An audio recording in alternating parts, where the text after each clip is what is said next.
Eh bien bonjour, mon nom est Frédéric Boran et dans cette vidéo on va commencer en fait à parler du modèle conceptuel de données. Alors le modèle conceptuel de données en fait va vous permettre d'organiser les informations que votre futur système d'information devra gérer. En clair, on va souvent travailler avec des bases de données, donc l'idée c'est de dire comment je dois organiser ma base de données, et on commence par un modèle conceptuel. Donc modèle conceptuel, on va essayer d'essayer de réfléchir en fait sur l'organisation des informations. Alors le but, c'est quelque chose que vous devez avoir en tête, c'est d'avoir un minimum de choses pour faire un maximum de traitements derrière.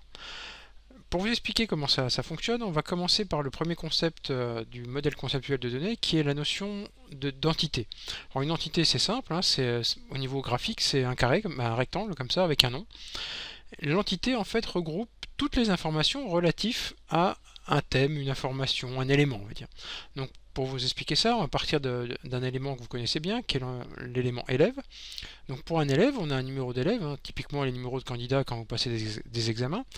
Pour l'instant, là, j'ai fait simple, j'ai mis son nom et son prénom, et j'ai rajouté sa classe. Donc ça paraît assez logique. Le problème, c'est que pour un élève, vous avez bien un seul numéro, un nom, un prénom. Par contre, vous avez bien une seule classe, mais l'inverse c'est pas vrai. C'est-à-dire que dans une classe, vous n'avez pas qu'un seul élève. Donc ça veut dire que cette notion de classe là n'a rien à faire dans l'entité élève. Je répète, ici, dans une entité, dans un élément, vous devez avoir que les informations qui se réfèrent à cet élément et uniquement à lui. Et inversement, tout l'élément doit être concerné par une seule valeur de ça. Alors, pour un élève, on n'a bien qu'une seule valeur de tout ce qui est dedans. Par contre, l'inverse n'est pas vrai, puisque pour une classe, on peut avoir plusieurs élèves. Ça veut dire typiquement que cette notion de classe n'a pas lieu d'être et doit être enlevée de l'entité élève. Alors, ce qu'on va faire en fait, c'est qu'on va rajouter ici une autre entité qui va s'appeler classe.